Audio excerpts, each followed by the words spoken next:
Olá, eu sou Ilza Santos e esse é o podcast 90 anos EFE, Histórias e Trajetórias. Vamos relembrar momentos da nossa escola e saber como estão os nossos ex-alunos hoje. Nosso convidado dessa edição é o empresário Fábio Medina, proprietário do Estúdio Medina Fitness Plus, que existe há 15 anos. Tem 3 unidades em São Paulo e atende mais de 200 alunos em busca de saúde e bem-estar. O Fábio defendeu seu mestrado na EFE em 2012, orientado pela professora Cláudia Forjás, e além de administrar o estúdio, também dá aulas de marketing e gestão de carreira em diversas universidades. Fábio, é um prazer tê-lo aqui com a gente. O prazer é todo meu, é uma gratificação enorme poder voltar à universidade onde me formei, que me deu muito conteúdo para que hoje eu estivesse no mercado e conseguir desenvolver o meu trabalho, e poder dividir um pouco com quem for assistir esse podcast, que está nessa empreitada também de sair para o mercado, querendo aprender um pouco mais. A ideia é essa, eu poder compartilhar um pouco da minha trajetória, jornada. Falando em trajetória, eu queria que você falasse um pouquinho sobre como foi a sua trajetória na Escola de Educação Física e Esporte. Legal. Eu fui para a Educação Física porque eu era ex-atleta, então por um tempo eu tentei ser jogador de futebol. Eu era goleiro, treinei por muitos anos e aí eu segui a área da Educação Física. Não deu certo o futebol, falei, eu vou continuar na mesma área. Me formei na FMU, que é uma universidade privada, né, a Faculdade Privada de Educação Física, e lá mesmo no final do curso eu fiz a iniciação científica. E nessa iniciação científica eles deram os passo a passo para a gente, quem queria continuar na área acadêmica, e indicaram a Universidade de São Paulo, a USP. Então eu vim por indicação deles e seguindo o passo a passo deles. E é até engraçado porque eles falavam assim, Fábio, quando você for para a universidade, é normal você chegar lá, você vai ter que conquistar o seu espaço. E não é fácil, porque tem bastante gente querendo a mesma vaga que você. Então, é interessante você já fazer algum passo a passo antes de se preparar para quando for conversar com o orientador. Isso foi no final do ano, se não me engano, foi no final de 2006, acho que foi isso. E aí eu entrei no site, vi as linhas de pesquisas e procurei aquela que eu me adaptava melhor, que eu gostava mais. Vim até a biblioteca e ele falou assim, ó, lê o máximo de conteúdo que você puder sobre aquele orientador e para depois ir lá conversar com ele, que você já vai ter uma intimidade com o assunto. E aí, eu fui na biblioteca, eu acho que eu mandei imprimir umas 10 teses da Patrícia. Nossa! E fui passar o meu final de ano só lendo tese. O pessoal tudo se divertindo na piscina, brincando, e eu lá folheando, lendo. Falei, agora eu vou chegar lá, eu vou saber tudo. Fiquei um especialista em Patrícia Bru. Exato. E não era na época ainda que a Patrícia dividia a mesma sala com a Cláudia. E aí eu cheguei lá, com a cara e a coragem, bati na porta, falei que eu queria fazer estágio, que eu estava focado em querer partir para essa área acadêmica, fazer o mestrado e tudo mais. Ela falou, Fábio, nesse momento eu já tenho todos os alunos, eu não tenho vaga. Mas a Cláudia, que inclusive estava do lado, falou assim, ela está abrindo uma vaga de estágio agora, você não quer? Aí eu já tinha lido um pouco sobre a Cláudia também, já sabia o assunto do laboratório. Eu falei, claro, como que faz, né? Ela falou, começa a participar das nossas reuniões científicas que aconteciam todas as semanas. E aí eu comecei a estagiar e comecei a frequentar. E o que eles falavam para mim lá na iniciação científica começou a bater certinho. Fábio, no começo eles vão testar você para saber se realmente você quer, porque a pessoa que começa o estágio, começa a dar furo, não leva a sério, é um problema para o orientador. Sim. Então eles vão fazer você ali, ó, roer o osso ali até realmente dar a vaga para você. E foi assim, então toda vez que eu achava que não estava indo pelo caminho certo, eu lembrava do que eles falavam para mim. Continuei insistindo. E isso, dia após dia, eu passava no corredor, às vezes a Cláudia passava junto comigo, e ela passava direto e falou assim, ela me viu, ou se não viu também, tudo bem, mas eu lembro que ele me falou, vou continuar. Continuava insistindo nas reuniões.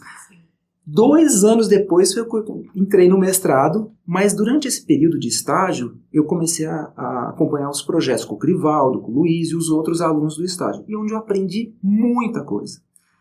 E o legal é que hoje, com esse aprendizado, que assim, as coisas elas têm que acontecer na hora certa. Eu cheguei no laboratório muito cru, muito amador, pouquíssimo conhecimento, eu não sabia nem trabalhar direito. Abrir um Excel para mim era novidade. E ali, então eu fui aprendendo passo a passo de tudo. E eles tiveram muita paciência comigo. Não só a Cláudia, o Crivaldo, o Luiz, todos os alunos ali. E eu acho que esse acolhimento que o laboratório dá para todo mundo que está chegando, ensinar a base, a estrutura, o que são processos, pessoas também que estão ali junto te dando esse suporte, faz com que você tenha motivação de ir continuando. E foi exatamente isso que aconteceu. E aí eu fiquei 2 anos nessa dando suporte e ajudando outros projetos. Na época, um dos projetos que a gente fez a gente foi para sucesso e ganhou como jovem pesquisador, foi um bracinho de um projeto maior do Crivaldo, e até que fiz a prova e consegui entrar no mestrado, propriamente dito, com um projeto lá sobre hemodinâmica. Mas eu costumo falar que esse período de aprendizado foi fundamental.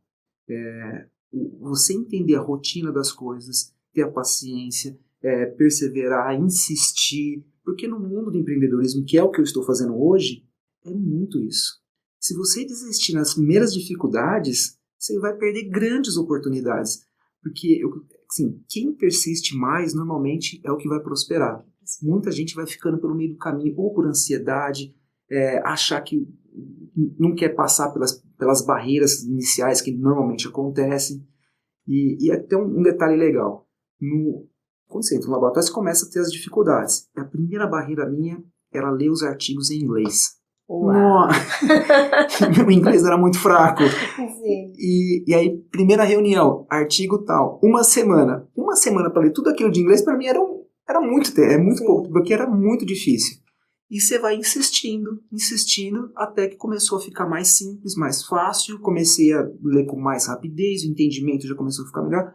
Então, você entende que o processo de adaptação, antes do aluno chegar e já achar que vai entrar no projeto rapidamente, e se você passou por toda essa fase, o curso em si, o mestrado, depois fica fácil. Fica tranquilo. Porque você já foi treinado. Teve um período de aprendizado. Você sabe que hoje no nosso estúdio, eu costumo fazer isso com os professores novos também. Acompanha aquele professor, acompanha aquele, fica um pouquinho aqui com a gente. Porque se eu percebo que ele não está adaptado ou ele quer crescer muito rápido, não tem paciência, a própria pessoa já pede para sair e eu já evito um problema maior lá na frente. E isso que uma das coisas que eu comecei a aprender já desde os primeiros passos lá na universidade. Eu queria que você falasse um pouquinho pra gente sobre a sua carreira como empreendedor. Como é que foi essa transição do mundo acadêmico para o empreendedorismo? Então, isso começou já lá dentro do laboratório, né? Quando eu assumi essa responsabilidade de começar a estagiar, um dos critérios era dedicação total lá. Então eu ficava, e o projeto do qual eu estava envolvido era o dia inteiro, que era treinamento de voluntário, a gente tinha que ir para o HC fazer coleta de dados, fora as análises de dados, era muita coisa envolvida. Então um dos critérios era esse, ter dedicação exclusiva para o laboratório. Só que eu estava na época, acho que com uns 26 anos por aí, e eu não estava ganhando nada, não tinha salário nenhum, já namorando, queria sair com a namorada, e eu ainda dependia da minha mãe, e aquilo para mim, para o ego da pessoa, começa a mexer. Eu falei, preciso arranjar uma fonte de renda, eu preciso de alguma maneira. E a USP, desde aquela época, sempre foi um centro de atração de atletas, né? Porque as assessorias de São Paulo, elas vêm aqui para a USP, seja no meio de semana, no final de semana, é onde elas treinam os atletas deles aqui. Aí eu pensei comigo, pode ser um caminho, porque eu fico o dia inteiro no laboratório, à noite eu já emendo aqui para recepcionar os alunos que vêm treinar aqui no espaço da USP, então eu acho que eu vou pegar esse caminho, pelo menos eu já consigo unir o útil ao agradável. E aí eu comecei com um grupo de corrida. Então eu ficava aqui na praça do Relógio Natural ali, eu montei o primeiro espaço ali no meio de semana. E comecei a anunciar, falar que eu tinha grupo de corrida, comecei a chamar os amigos.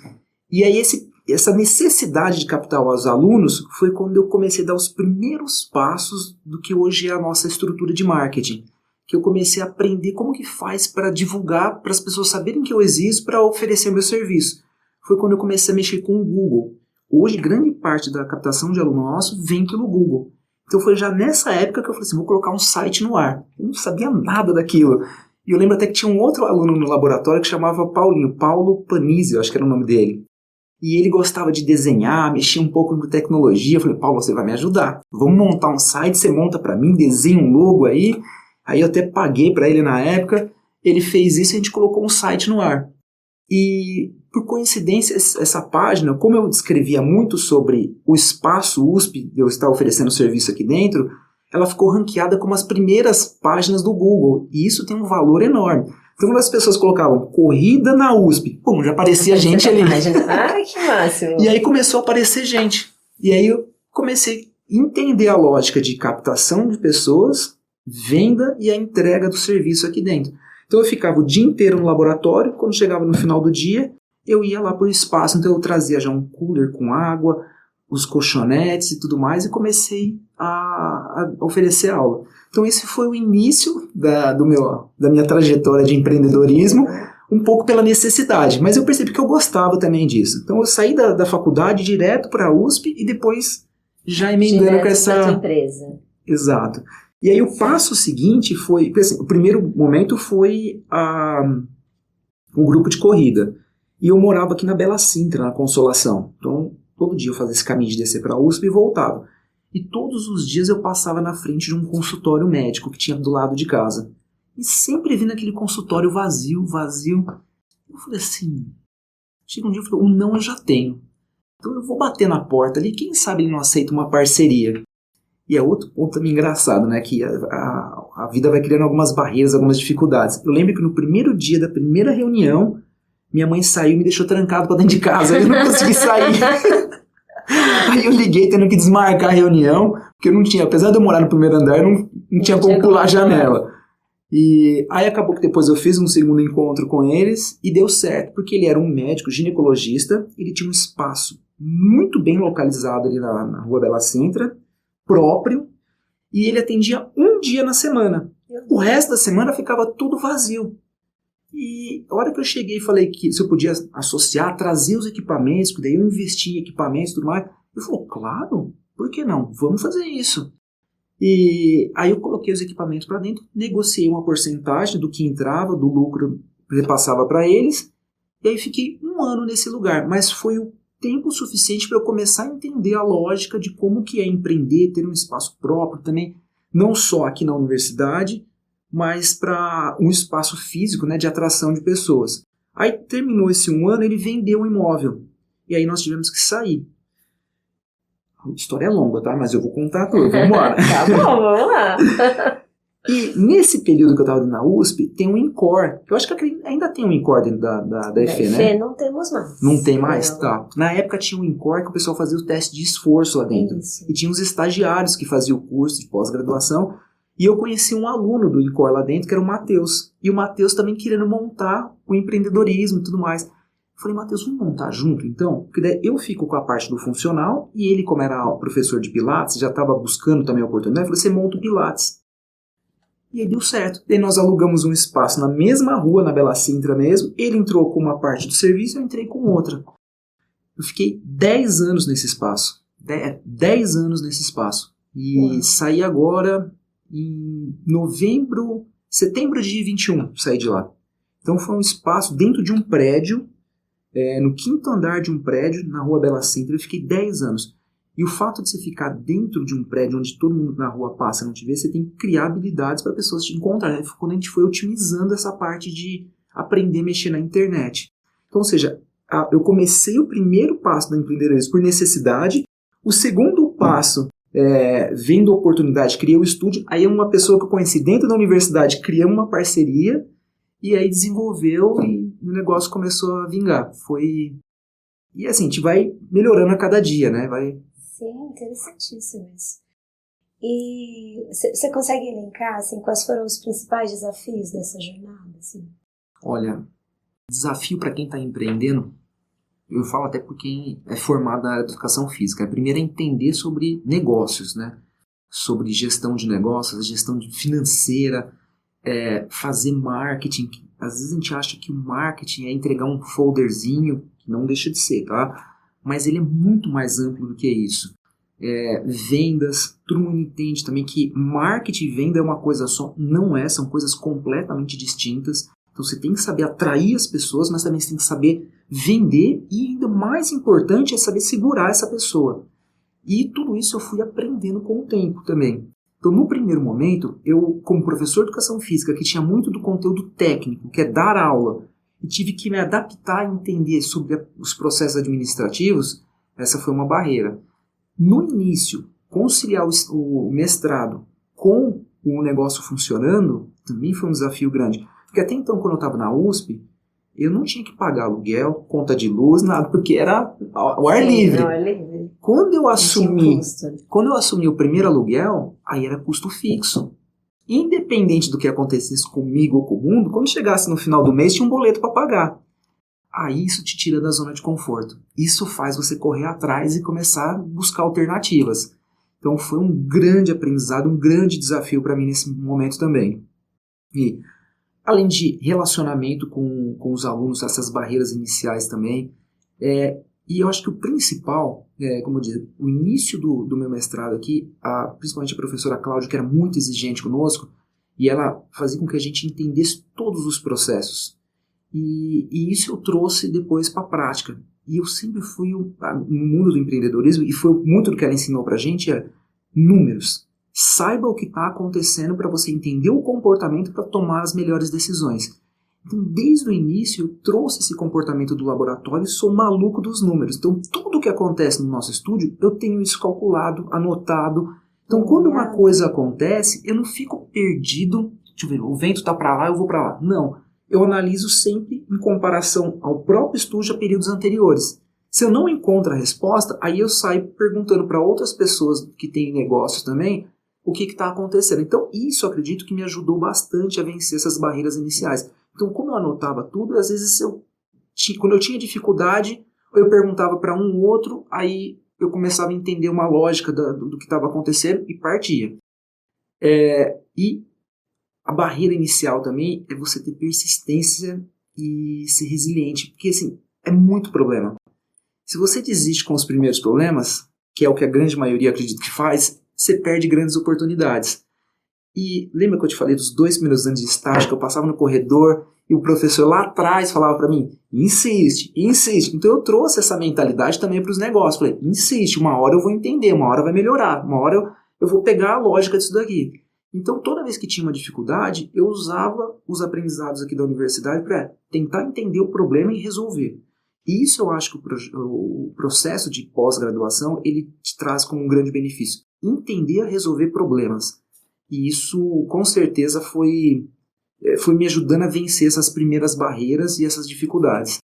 Agora, tem o outro passo que é ser regular com as finanças. Eu acho que assim, quem está assistindo nós, está começando um negócio agora, você tem que levar muito a sério as finanças. Porque na hora do sufoco, se você não tem reserva, é a hora que você vai ser engolido pelo mercado e você vai ter que fechar talvez o seu negócio e perder oportunidades futuras. Se você vai fazendo as suas reservas, vai tendo consciência de ir acumulando ali para na hora do sufoco, na hora dos apertos, você conseguir ter um alívio, ter um caixa saudável, isso também faz com que você prolongue o seu tempo de empreendedorismo.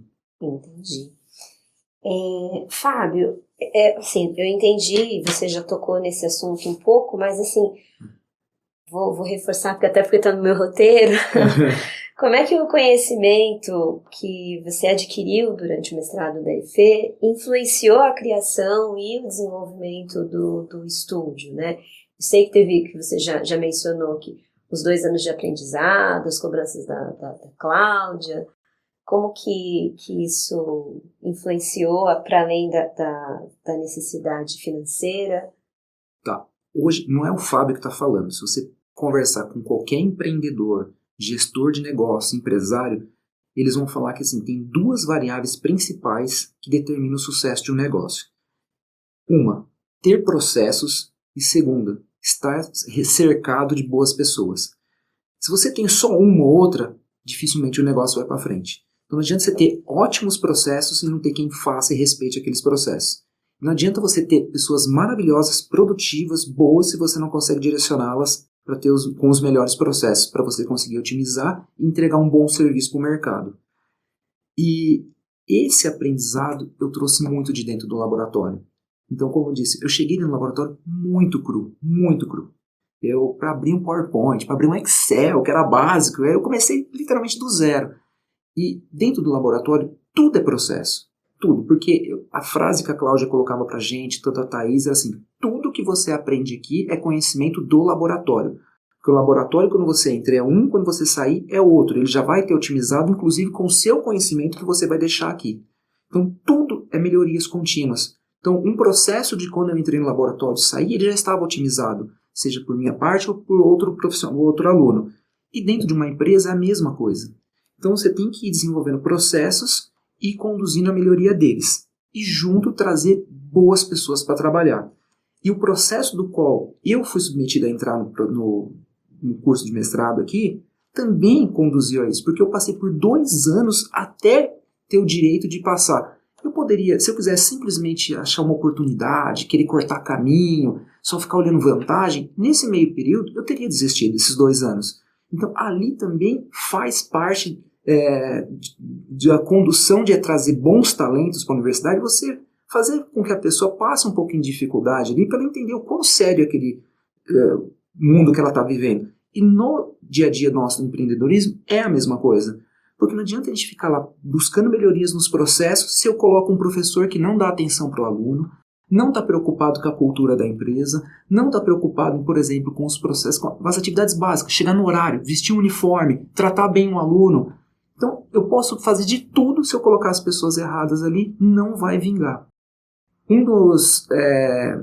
Do que acontecia com nós no laboratório, que eu replico hoje no dia a dia. Toda semana tinha uma reunião, que era a reunião científica, né? Nós tínhamos que ler esse artigo e discutir. Hoje eu replico isso no nosso estúdio e funciona muito bem. Então nós temos sempre um conteúdo para discutir por semana, mas mais do que isso não é o conteúdo. É fazer com que as pessoas estejam focadas naquilo que é o nosso objetivo, o nosso propósito.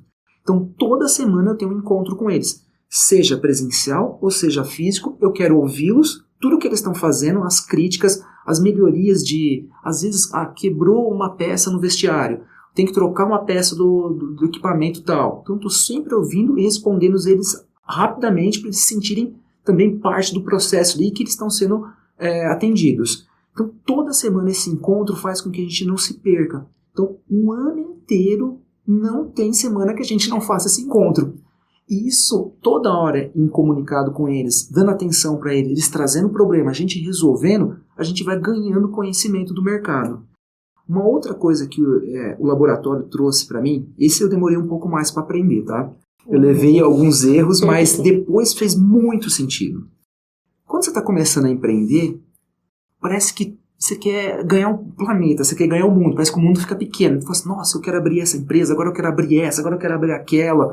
Tanto que nesse meio tempo de 15 anos, eu abri acho que foram 3 ou 4 CNPJs, empresas com pessoas diferentes. E se você olhar um laboratório de pesquisa, ele não fica pesquisando cada hora um assunto diferente. Ele tem uma linha de pesquisa. Como isso faz sentido? Só que a gente demora para entender isso.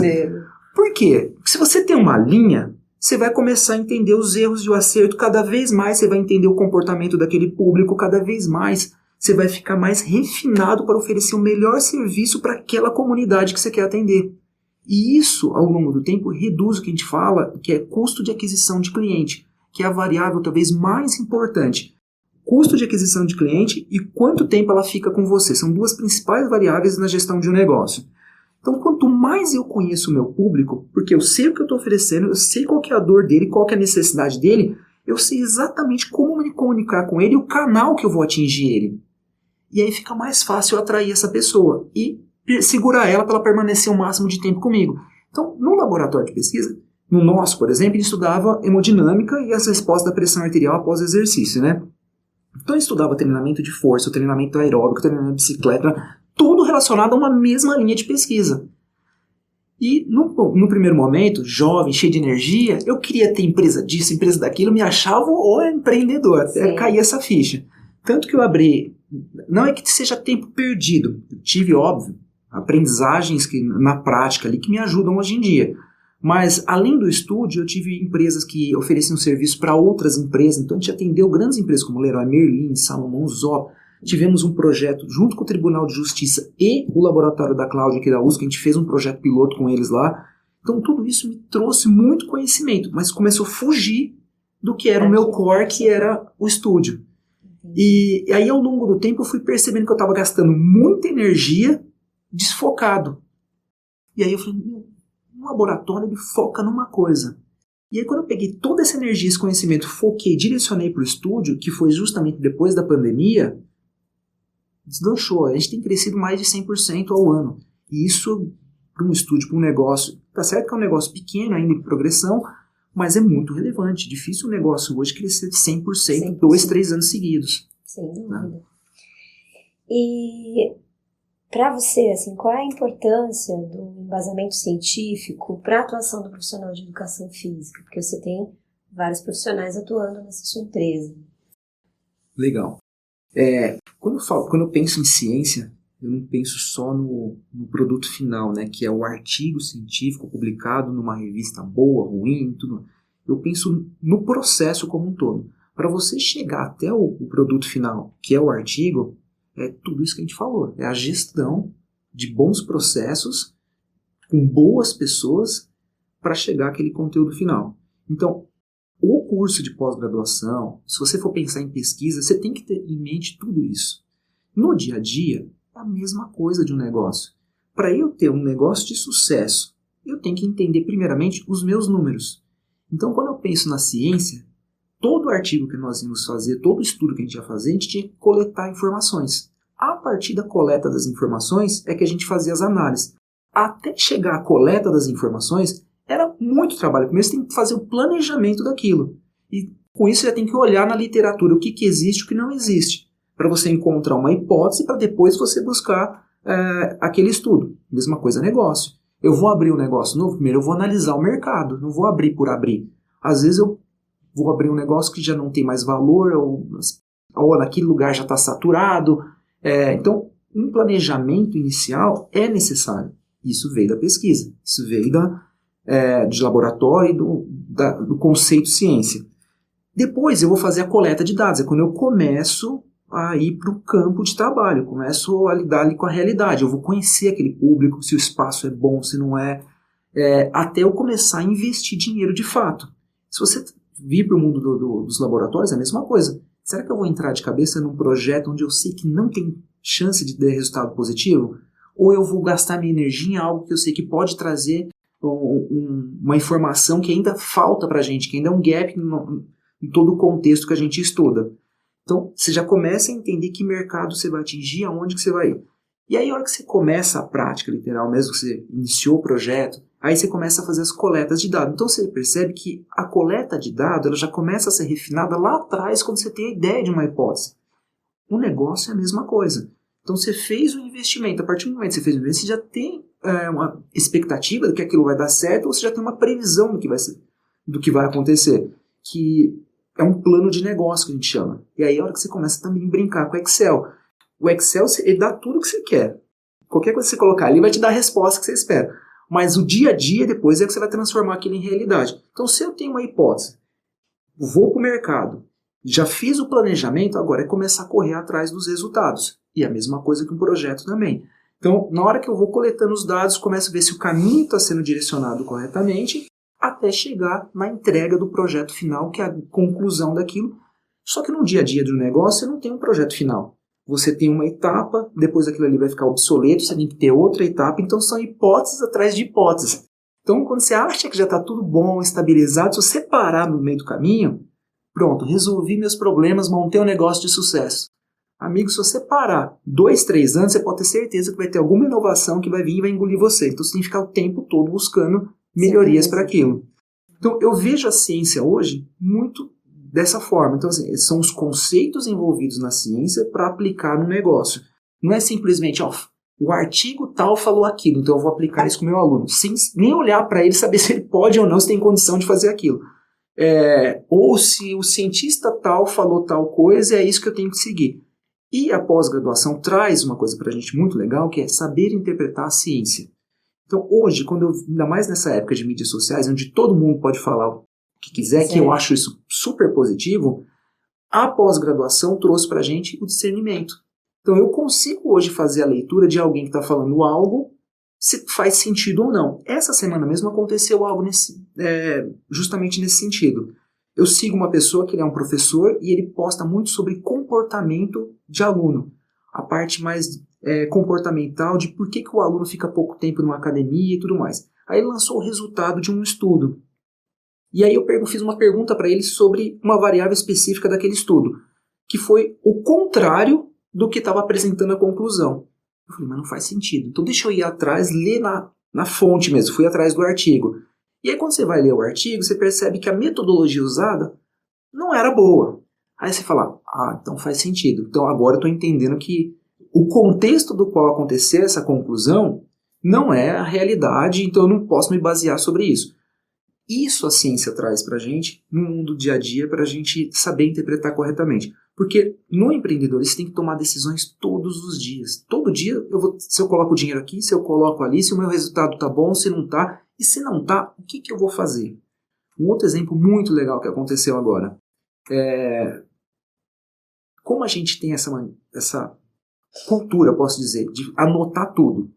Então, desde 21 para cá, quando a gente se reestruturou totalmente o nosso marketing, vendas e tudo mais, eu faço questão de toda a equipe, todo mundo, tudo que fizer tem que estar anotado. Então os nossos números, a gente sempre compara, por exemplo, janeiro com janeiro, ou janeiro com fevereiro. Então eu quero saber se aquele janeiro foi melhor ou pior do que o janeiro do ano passado, porque existem sazonalidades. Agora, se eu quero saber se foi melhor do que dezembro, e por aí vai, o ano, o trimestre, o semestre, eu fico comparando tudo isso. Quando chegou no final de 23 agora, chegou em outubro, começou a ter uma queda repentina. Aí eu comecei a comparar com outubro do ano passado. E não aconteceu isso. Falei, eita, acendeu o sinalzinho de alerta. Aí veio novembro, caiu mais ainda. Comparei com o ano passado, também não tinha acontecido aquilo. E dezembro já é natural para o mercado de academia uma queda, que é o pior mês para o mercado fitness, é dezembro. E aí eu comecei a tentar buscar entendimento disso. Eu comecei a buscar informações internas, aí eu comecei a conversar com outros empreendedores e agora em janeiro eu confirmei aquilo que era a minha expectativa do que pudesse estar acontecendo. E olha que legal. Começou a cair no final de outubro, porque novembro teve muito feriado. Então, o comportamento da pessoa que vai começar a fazer exercício, o que é? Depois do feriado eu começo. Nós já tínhamos essa noção, quando acontece feriado no meio de semana, os nossos números de pedidos de orçamento e vendas despencam. Então a gente vai lá e diminui também o nosso gasto com o marketing.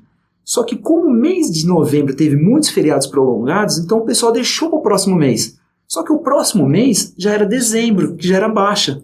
E aí despencou mais ainda. E aí aconteceu um outro fator muito legal, que daí todo mundo acho que deve ter percebido.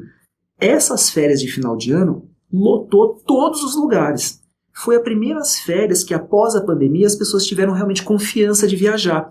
Então já aproveitando os feriados, as férias que todo mundo já estava se programando e juntando dinheiro para isso, aí teve uma queda bem abrupta para a gente. Agora entrou janeiro, disparou. Agora quando eu comparo janeiro com os janeiros anteriores, esse janeiro já está maior que os anos anteriores. Eu falei, ufa. Então, porque nessa hora você pensa, será que eu estou no caminho certo? Será que eu estou fazendo o marketing certo? Será que o meu processo de venda está certo? Será que aconteceu alguma coisa que eu não estou sabendo? E aí, quando você vai comparar com os números e tentar buscar uma resposta para isso, você começa a falar, não, estou no caminho certo. E esse tipo de conhecimento também é que vai dando mais tranquilidade para você seguir e manter o processo funcionando. Entendi. Mas, assim, só reiterando um pouco essa pergunta, assim, eu entendi como o embasamento científico te ajuda na construção da tua empresa, mas hoje, para os teus profissionais, você vê a importância do embasamento científico para a atuação deles, dos profissionais de educação física, diretamente com seus alunos? Toda semana a gente tem essa reunião, né? Sim. Toda semana a gente tem um conteúdo para discutir. Tá. E dentro da USP também eu tive parcerias que eu fiz aqui. Você conhece muita gente, pessoas de outros laboratórios e tudo mais. E tem uma pessoa em especial, que é o professor Emerson, ele tem uma plataforma de cursos. E ele é muito focado em produzir conteúdo baseado em ciência. Então, toda semana nós temos que discutir uma aula dele. E não é aula aleatória. Tudo tem um passo a passo que a gente vai seguindo. Então, todos os alunos, os professores têm que assistir aquele conteúdo e na sexta-feira, 1 hora, religiosamente, cada um tem 5 a 10 minutos para falar o que eles entenderam daquele conteúdo baseado em ciência. Entendi. Então, quando não era feito com os vídeos dele, a gente pegava outros conteúdos aleatórios, seja um artigo do nosso próprio blog, que também era construído em cima disso. Para quê? Para que a gente possa sempre estar atualizado perante os alunos e oferecer o melhor conteúdo de acordo com a metodologia nossa.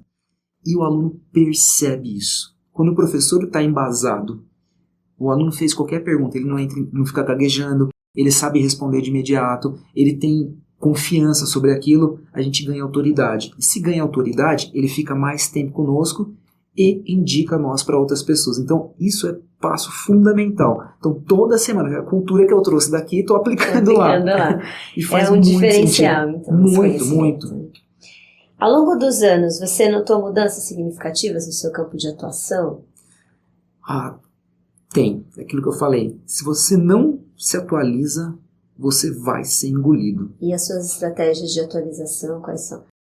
Nesse meio tempo, um dos CNPJs que eu criei era sobre consultoria. E aí é um ponto extremamente importante que eu acho, assim, para quem está assistindo, principalmente o aluno de graduação, aquele que está vislumbrando essa carreira de empreendedorismo, abrir o próprio negócio, se conectar com pessoas de outras áreas. Não ficar fechado somente dentro da educação física. E essa oportunidade eu tive quando eu fui fazer cursos fora completamente do mundo da educação física, na área de marketing, de negócio e tudo mais. Então eu tive a possibilidade de conectar com essas pessoas com visões diferentes. E aquele conteúdo que era às vezes tão básico para eles, e eu não sabia, e às vezes um conteúdo ridículo sobre treinamento físico, que eles me perguntavam, falavam, como é que você não sabe disso? Mas é justamente porque são áreas distintas. Então, e esses CNPJs que eu montei, são empresas diferentes, eu montei com pessoas de outras áreas. E eram pessoas que eram alunos que acabaram virando sócios meus. Então eu aprendi muito sobre isso. E uma das coisas que eu percebo é se você não se atualizar, não só conteúdo técnico, específico, que é sobre a educação física, que para mim isso é obrigação. Você está sempre tendo que estar se atualizando. Se eu dou treinamento de Pilates, você tem que saber tudo sobre Pilates. Se é o treinamento funcional, tudo sobre funcional, nutrição, tudo sobre nutrição. Então isso é básico, já parte do princípio que isso eu tenho que saber. Agora, se eu não souber sobre outros conhecimentos que estão relacionados à sustentação do meu negócio, eu vou ficar para trás. Então, o que forma o negócio hoje? Pelo menos a estrutura nossa lá. Marketing, que é um setor, vendas, que é outro setor, e o que a gente chama de sucesso do cliente, que é outro setor. Então, até mesmo para estudar toda essa etapa aqui, eu fui aprender sobre Service Design. Service Design é o desenho do negócio como um todo. Então, de ponta a ponta. Para ficar bem claro, imagine que todo o trabalho que a gente faz lá, a gente considera uma pessoa que está lá, por exemplo, na frente da TV dela assistindo Netflix e ainda nem pensa que ela vai poder fazer exercício. Esse é o ponto zero. Até o último momento que ela tem contato conosco, que é quando ela desistiu de treinar por qualquer motivo. Seja porque mudou, porque não gosta mais do exercício, porque quer mudar, é independente. Então eu tenho que saber o que passa na cabeça dessa pessoa que está aqui na frente do sofá e deixar uma boa impressão para aquela pessoa que está saindo e que vai para outro lugar. Tudo que acontece nesses dois pontos aqui, que são diversas disciplinas, a gente tem que procurar saber. Então hoje nós temos um setor de marketing. Inclusive essa moça que está com a gente faz 4 anos que ela está conosco, vai fazer 5 anos já, ela tem 22 anos. Eu contratei ela quando ela tinha lá 18 anos e não entendia nada. Ela é estudante de nutrição. Então, junto, nós fomos aprendendo a fazer. E eu fui dando subsídio para ela. Fui investindo. Até cursos eu paguei para ela fazer, para que ela fosse junto comigo aprendendo. Hoje ela administra minhas campanhas que a gente chama de orgânicas, que são campanhas de SEO, que é como se posicionar nos buscadores, Google principalmente, que é ter um blog ativo. Então você tem que ficar produzindo conteúdo o tempo todo. Ela que alimenta as nossas mídias sociais e ela que cuida principalmente do nosso investimento em mídia paga. Então ela que administra isso e de vez em quando eu contrato algumas consultorias para dar um suporte para ela. Vendas. Uma coisa é você trazer a pessoa até você. Outra coisa é você convencer ela de comprar aquele produto. Então eu tive que montar um setor só de vendas. E aí foi uma grande guinada que a gente deu quando... Você lembra dos 2 pilares que eu disse? Processos e pessoas. Sim. Tem um grande amigo meu que depois de 20 anos que eu não via ele, encontrei. Hoje ele é um empresário de sucesso. E eu falei, pô, me dá uma dica e tudo mais. Ele falou, Fábio, se cerque de boas pessoas. E estava justamente eu e minha esposa com ele. Ele falou assim, olha, ela está numa fase de transição e você precisando, junta forças.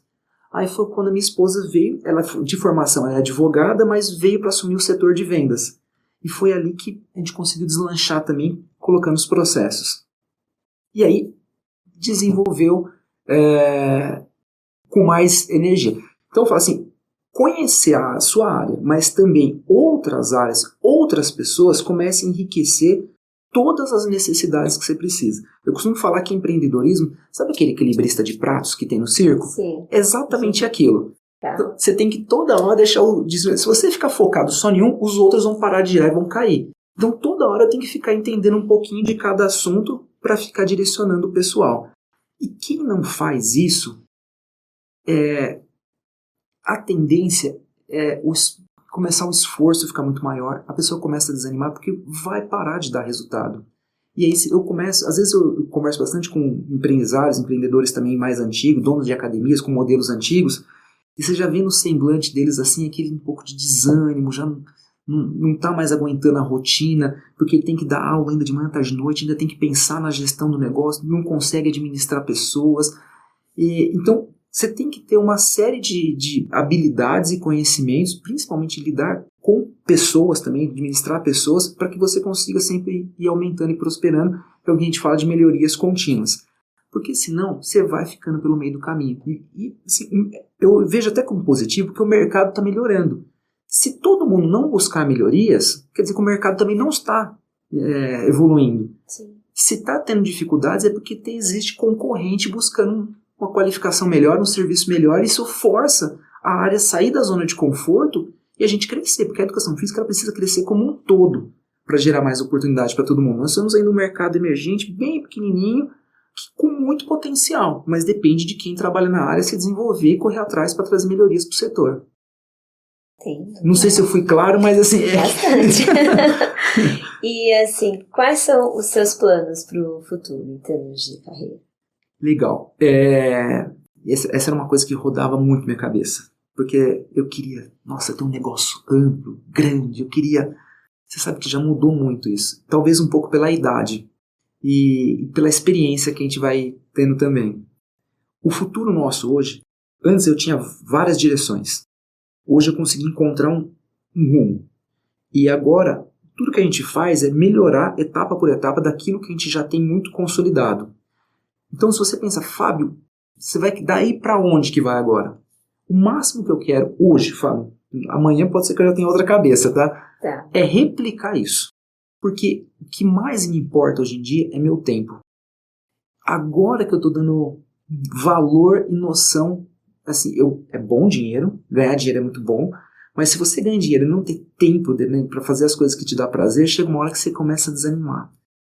E hoje eu estou tendo tempo, tenho uma vida estável financeiramente e tenho tempo, quero fazer uma aula de tênis, eu vou. Eu era jogador de futebol, parei por muito tempo, voltei a treinar, eu sou goleiro, então eu faço escolinha de goleiro hoje em dia. Então eu tenho meu dia na semana que eu tiro para mim, eu vou lá jogar. Final de semana eu saio para disputar os torneios, vou jogar com jogadores, no caso eu sou veterano, então eu jogo com ex-profissionais, e para mim isso é o máximo. Então isso está me dando um prazer muito bom, porque eu olho para o meu negócio, ele está estável, ele está crescendo, dá o retorno que eu quero, sei que ainda posso crescer bem mais. Então o meu foco hoje é fazer esse modelo de negócio aumentando e replicando com novas unidades, e se eu focar somente nessas tarefas, eu sei que eu consigo controlar. E ao mesmo tempo ter tempo para mim. E poder viajar, ter tempo livre com a esposa, poder visitar bons restaurantes, para os lugares que eu quero, ter um conforto na vida. Viver, né? Viver. É muito importante. Então, aquela cabeça, nossa, eu quero ser um mega empresário, passou.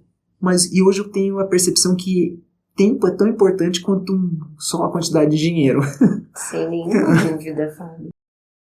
Que conselhos você daria para o estudante de graduação de pós que também tem o sonho de montar seu próprio negócio na área fitness, né?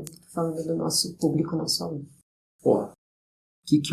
Se eu olhasse para trás e falasse assim, Fábio, o que você mudaria no que eu fiz? Eu mudaria pouquíssimas coisas, tá? Mas talvez uma que é interessante é se arriscar. Às vezes a pessoa é muito conservadora, às vezes tem muito medo. Quando eu falo se arriscar, não é entrar de cabeça numa coisa que você desconheça e perder dinheiro e ficar depois desanimado. Não. Dentro daquilo que você consegue controlar as variáveis, vai perceber que o risco é controlado, se coloque à prova. Porque você pode estudar, mas você vai consolidar o conhecimento quando você aplicar aquilo. Se você não aplicar aquilo ali na prática, você sempre vai ficar imaginando. Isso aconteceu quando eu fui fazer um curso, porque eu queria muito entender daquilo e eu achava que se eu estivesse junto com aqueles empresários eu ia dar um salto de qualidade. Fui lá, gastei um dinheiro para estar no meio deles. Quando chegou lá no meio deles, eu descobri que o que eu vinha fazendo era só continuar. Entendeu? Que todos eles que eles fizeram era continuar, insistir. E quando você insiste, a tendência é crescer. Uns vão crescer mais do que os outros, depende da área que você está atuando, depende do esforço que você está empregando para aquilo, a quantidade de horas naquilo, a base que você teve de conhecimento, que isso também ajuda você a cortar caminho, e o quanto de risco que você quer correr. Então, ter uma boa base. Então, enquanto você está na graduação, concentra na graduação. Não fica pensando lá depois. Quando você estiver dentro da pós-graduação, concentre na pós-graduação. E eu te digo assim, o que aconteceu comigo. Enquanto eu estava na pós-graduação, eu tinha já esse pé no empreendedorismo e tudo mais. Mas se eu tivesse virado as costas e não entendido todos os processos que a Cláudia e a doutora Thaís me ensinaram, que foi ali o dia a dia, eu ia ter muita dificuldade hoje em dia. E como eu vejo muitos profissionais hoje tendo dificuldade porque lá atrás não fizeram a base. Então, conceito, você tem o seu rumo, o seu foco, onde você quer chegar, mas dê atenção para o hoje. Porque senão, quando você chegar lá amanhã, você vai perceber que teve falhas no processo de aprendizado e você vai ficar dando volta no próprio rabo, você vai ficar enxugando gelo e não vai conseguir crescer. Então, a dica que eu dou para eles é, se arrisquem mais, porque se arriscar, desde que controlado, você vai aprender mais rápido e concentre naquilo que você está fazendo para você pular de etapa e não ficar deixando lacunas abertas para trás. E aí, o nosso, vendo pelo empreendedorismo, tá? O nosso país dá tanta oportunidade, só o fato de você fazer, ser regular e ser persistente, você está fadado a ter sucesso. Então, assim, se você fizer bem feito e insistir, vai dar certo. Então, persista. E, por último, controlar a ansiedade também, que eu acho que faz parte desse fator. Às vezes a pessoa quer... Eu percebo na hora da contratação, e tenho percebido bastante isso. As pessoas estão entrando aqui hoje e já estão querendo um resultado muito rápido, e não é de uma hora para outra que você vai adquirir resultados sólidos. Você tem que passar por etapas, você vai ter que passar pela aprendizagem. Então, controle um pouco a ansiedade. É um processo, né? É um processo, exato. Fábio, muito obrigada pela sua companhia aqui no nosso podcast. Obrigada por compartilhar a tua história tão incrível aqui com a gente. É um prazer muito grande ter você aqui com a gente. Eu que agradeço. Peço para todo mundo que assistir esse vídeo compartilhar também, que eu acredito que pode ter bastante conhecimento para todo mundo aí. E fico feliz de ter sido convidado. Foi um prazer estar aqui também. Obrigado. É todo nosso. Obrigada. E também agradeço aos ouvintes que nos acompanharam aqui no podcast. Este é um programa que é feito em parceria da Escola de Educação Física com o Estúdio Multimeios da STI da USP. E esperamos vocês no próximo episódio do podcast 90 anos de Fé, Histórias e Trajetórias.